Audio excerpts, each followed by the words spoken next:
A man's a man for all that. Take one. Scottish version. Is there for honest poverty that hangs his head and all that? The coward slave we pass him by. We dare be poor for all that. For all that and all that. Our toils obscure and all that. The rank is but the guinea's stamp. The man's the gowd for all that. What though on hamely fare we dine? We're hodden grey and all that. Guy fools their silks and knaves their wine. A man's a man for all that. For all that and all that, their tinsel show and all that. The honest man, though e'er sae poor, is king o' men for all that.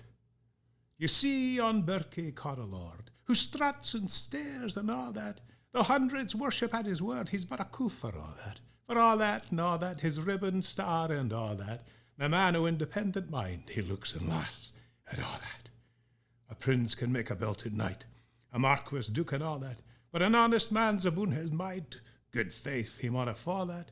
For all that and all that, their dignities and all that, the pith o' sense and pride o' worth, are higher rank than all that.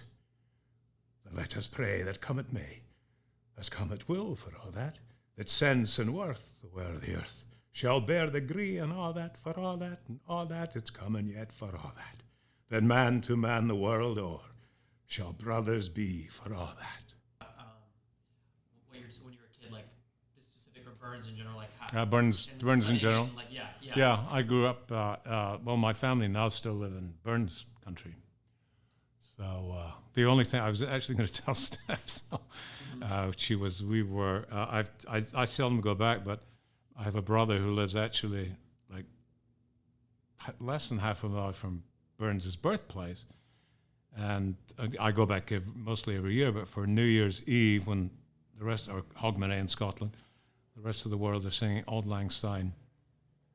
They sing Blueberry Hill, which is just extraordinary. It's like so American. It's so everybody's so steeped in Burns and raised with Burns.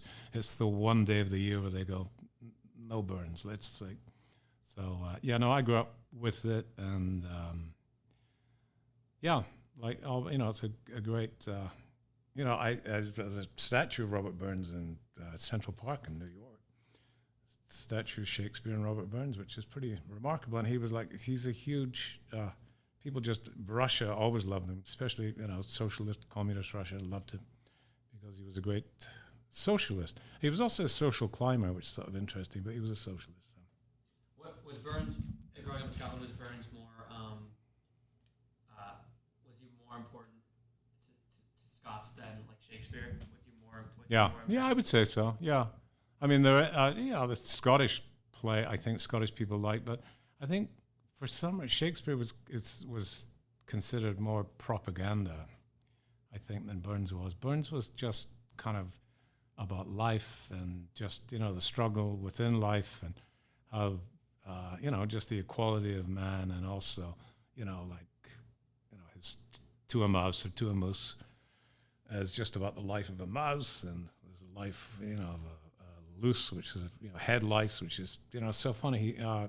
Yeah, I mean, I loved it. I loved him. I loved Robert Burns as a kid, but then I grew to love Shakespeare too, as an actor. So, was Burns more like? So Burns was more like working class, sort of like the vibe that he was picking up, and whereas like Shakespeare was just more like this lofty sort of thing, or was it? I don't think Shakespeare. I think Shakespeare was initially probably not sort of. It was written for the masses, I think, but Burns. I don't know. Burns when he was alive, he would go from Ayrshire to Edinburgh and read his poetry in salons of, titled people in society and stuff. And he was a great, favorite of theirs too. But I think, they were probably the more social-minded of the aristocracy, I think, or the more, so. A man's a man for all that. English version, take two. Is there for honest poverty that hangs his head and all that? The coward slave we pass him by, we dare be poor for all that. For all that and all that, our toils obscure and all that. The rank is but the guinea's stamp, the man's the gold for all that. What though on homely fare we dine, we're hodden grey and all that. Give fools their silks and knaves their wine. A man's a man for all that. For all that and all that, their tinsel show and all that. The honest man, oh there be say poor, is king o' men for all that. You see yon Berkey, called the Lord, who struts and stares and all that. The hundreds worship at his word. He's but a coof for all that, and all that. His ribbon, star, and all that. The man who independent mind, he looks and laughs at all that. A prince can make a belted knight, a marquis, duke, and all that. But honest man's aboon his might. Good faith, he mauna fall that, for all that, and all that. The dignities and all that, the pith o' sense, and pride o' worth, are higher rank than all that.